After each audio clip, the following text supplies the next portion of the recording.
بسم اللہ الرحمن الرحیم۔ السلام علیکم دوستو، آج ہم بیان لے کر آئے ہیں قاری حنیف ملتانی رحمۃ اللہ علیہ کا، اللہ حضرت کی مغفرت فرمائے۔ آج کی ویڈیو کا عنوان ہے اللہ کا نیک بندہ اور ایک بوڑھی ماں کا جنازہ۔ تو چلیے بیان کو شروع کرتے ہیں۔ کلکتے میں مولانا ابوالکلام آزاد رحمہ اللہ کی بیگم بیمار ہے۔ مولانا ابوالکلام آزاد رانچی جیل میں ہے۔ بیگم آزاد نے خط لکھا، اطلاع دی میں بڑی شدید بیمار ہوں، ایسا معلوم ہوتا ہے میرا آخری وقت ہے، مجھے آ کر کے مل جاؤ، بڑی جلدی ہے، میری بڑی تمنا ہے، بڑی آرزو ہے۔ مولانا نے جواب دے دیا، اگر تیرا آخری وقت قریب ہے کلمہ پڑھتی چلی جا، استغفار کرتی چلی جا، قرآن کریم کی تلاوت کرتی کرتی رخصت ہو جا، اللہ اللہ کرتی رخصت ہو جا، میں تجھ سے ملنے کے لیے انگریز ظالم کے سامنے ضمانت کی بھیک مانگنے کو تیار نہیں۔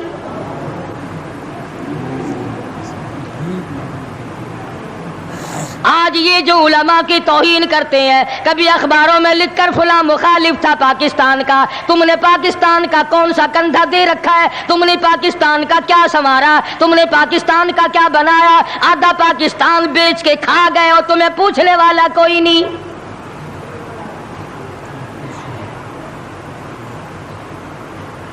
مولانا ابوالکلام آزاد رحمہ اللہ نے جواب دے دیا، وہ ایسے خوددار لوگ تھے، وہ ایسے اللہ والے لوگ تھے کہ انہوں نے ظالم کے سامنے ضمانت کی بھیک مانگنے سے انکار کر دیا۔ اور یہ صرف ایک یہ نہیں، اس قسم کے ہزاروں تھے۔ مسٹر ٹامسن فرانسیسی مورخ لکھتا ہے، دلی کے چاروں طرف، دلی سے آگرہ تک، دلی سے پانی پت تک، دلی سے مراد آباد تک، دلی سے غازی آباد تک، چاروں طرف کم سے کوئی درخت کا ٹہنا ایسا نہ تھا جس پہ کسی عالم دین کی لاش نہ لٹکی ہو۔ اور چوری کھانے والوں تمہیں کیا پتا ہے، پاکستان کو بھون بھون کر کھانے والوں تمہیں کیا پتا ہے، پاکستان کی قوم کا چمڑا اڈھیڑنے والوں تمہیں کیا معلوم ہے، پاکستان کی آبرو برباد کرنے والوں تمہیں کیا معلوم ہے، پاکستان کی عزت کو تباہ کرنے والوں تمہیں کیا معلوم ہے کہ علماء کرام کا کیا کردار ہے۔ 400 عربی مدرسے تھے دلی کے چاروں طرف، ایک بھی طالب علم باقی نہ رہا، نہ ناظم کو رہا، نہ محتمم رہا، تمام کے تمام پڑھنے والے پڑھانے والے اساتذہ بھی طالب علم بھی تمام کے تمام انگریز ظالم سے ٹکرا کر شہید ہو گئے۔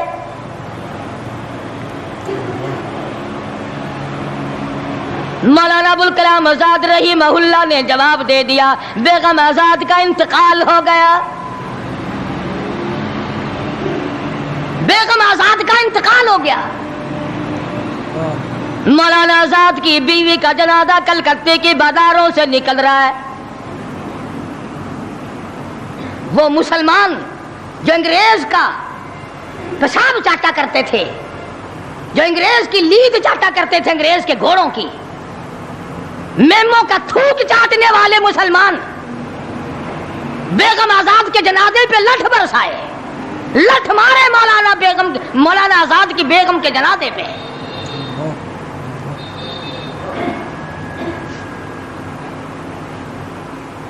بجائے ایک اللہ والی کے جنازے میں شرکت کرتے۔ آج بھی یہ اخباروں والے کبھی کہتے ہیں ہندوستان میں مسلمانوں کے ساتھ یوں ہو رہا ہے، دیوبند میں یوں ہو، تم اپنی تو بات کرو، تمہارے یہاں کیا ہو رہا ہے؟ کون سی رات ہے جس میں ڈاکہ نہیں، کون سا دن ہے جس میں ایکسیڈنٹ نہیں، کون سی گھڑی ہے جس میں کسی مسلمان کے کلیجے کو تم چیر کر نہیں کھاتے؟ دوسروں کی باتیں کرتے ہو اور تمہارے پاس پیسے حرام کے ہیں، تم اخبار پڑھے بغیر جی نہیں سکتے۔ اگر 5 روپے کا اخبار ہو جائے گا پھر بھی تم ناشتہ 50 حج کر لو، پھر بھی اخبار سے صبح انشاءاللہ ہوگی تیری۔ حاجی صاحب صبح قرآن پڑھا کر اخبار قبر میں کام نہیں آئے گا، نرا جھوٹ، نرا بکواس۔ کوئی ریڈیو کا سر پکڑے بیٹھا ہے، کوئی ساری رات ٹی وی کے سامنے مرے ہوئے کتے کی طرح پڑھ کے گزار دیتا ہے، دوسروں پہ تنقید، دوسروں کو بکواس، مولانا ابوال کلام آزاد رحمہ اللہ کی بیگم کا جنازہ گزر رہا ہے، لوگوں نے لٹھ مارے، مسلمانوں نے مارے، کلمہ گو نے مارے، مسلمانوں کی آل اولاد نے لٹھ چلایا۔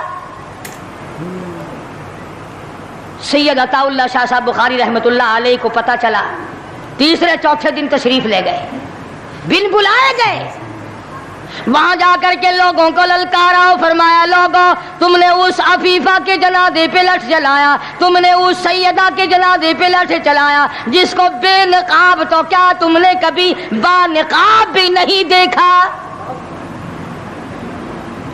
لیڈر کی بیوی تھی، عالم کی بیوی تھی، بہت بڑے سیاستدان کی بیوی تھی، کلکتے کے لوگوں نے مولانا ابوال کلام آزاد کی بیوی کو کبھی بغیر پردے تو کیا پردے میں بھی نہیں دیکھا۔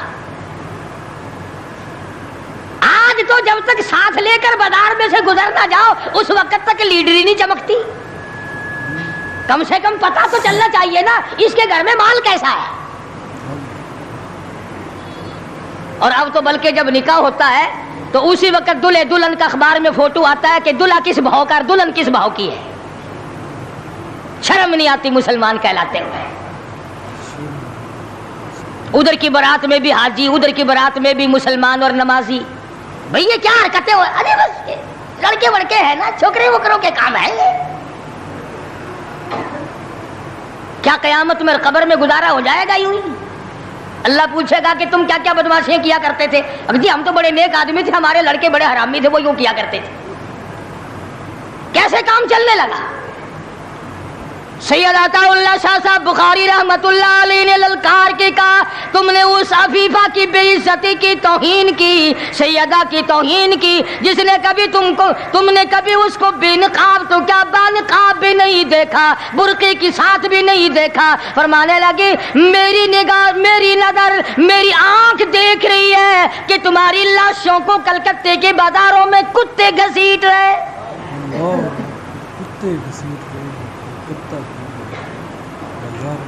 ہفتہ نہیں گزرا، 8 دن نہیں گزرے کہ ہندو مسلم فساد ہوا اور مسلمانوں کی لاشوں سے کلکتے کا بازار بھرا۔ جب مقابلے کا وقت آتا پھر نہیں یہ جاتے، جو سب سے بڑے ایمان کے ٹھیکیدار ہے، اسلام کے ٹھیکیدار ہے، بہت بڑے، ان سے کبھی تو پوچھ لیا کرو کہ تم میں سے افغانستان کتنے حضرات تشریف لے گئے ہیں، فلسطین کتنے گئے ہیں، کیا کریں گے افغانستان جا کے، کیا کریں گے فلسطین جا کے؟ یہی جمعرات کو 2 پلیٹیں اور زیادہ صاف کر لیں گے۔ جب مقصد کھانا ہی ہے، وہ ایک مولوی بیمار ہو گیا بیچارہ، تو ڈاکٹر کے پاس لے گئے بڑی مشکل سے چارپائی پہ ڈال کر، تو وہ اتنی سی پیالی میں مکسر بنا کے لایا دوا کا، انہوں نے کہا حضرت یہ پی لیجئے۔ کہنے لگا بولے اگر اتنی جگہ ہوتی تو 1 پلیٹ اور نہ ڈال لیتا۔ کدھر ہے جگہ دوا کی؟ کدھر ہے جگہ؟ جن کا مقصد صرف کھانا، جن کا مقصد صرف پینا ہے، وہ کیا کریں گے ادھر ادھر جا آ کر، کیا کریں گے ان کو؟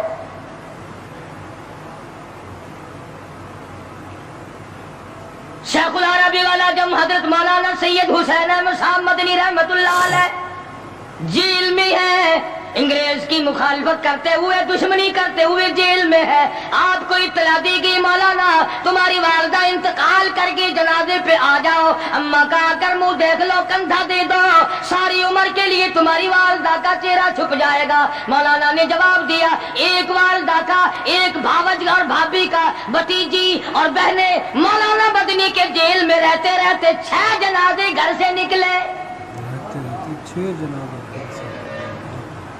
6 جنازے گھر سے نکلے۔